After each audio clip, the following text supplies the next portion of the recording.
வரல. நீங்க என்ன பண்றீங்க, அரசோட திட்டத்தை வந்து கட்சி விழா மாரி நீங்க நடத்துறீங்க.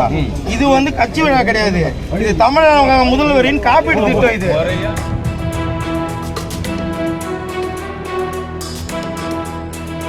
சென்னை நெற்குன்றத்தில் நடைபெற்ற முதலமைச்சர் காப்பீட்டு திட்ட பதிவு முகாமுக்கு வந்த 145வது வட்ட அதிமுக கவுன்சிலர் சத்யநாதன் முகாம் குறித்து தனக்கு ஏன் தகவல் தெரிவிக்கவில்லை என கேள்வி எழுப்பியதால் அங்கிருந்த திமுகவினருக்கும் அதிமுகவினருக்கும் இடையே வாக்குவாதம் தள்ளுமுள்ளு ஏற்பட்டது.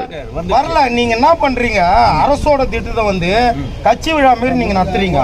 இது வந்து கட்சி விழா கிடையாது, இது தமிழக முதல்வரின் காப்பீடு திட்டம். இது இருங்க இருங்க, நீங்க பேசிட்டு போங்க.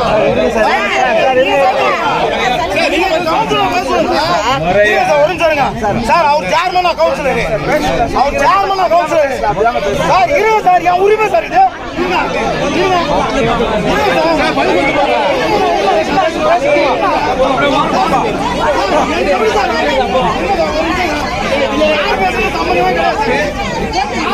பிளே ஸ்டோர் மற்றும் ஆப் ஸ்டோரில் இருந்து பாலிமர் செயலியை QR கோடு மூலம் பதிவிறக்கம் செய்யுங்கள். செய்திகளை உடனுக்குடன் பெறுங்கள்.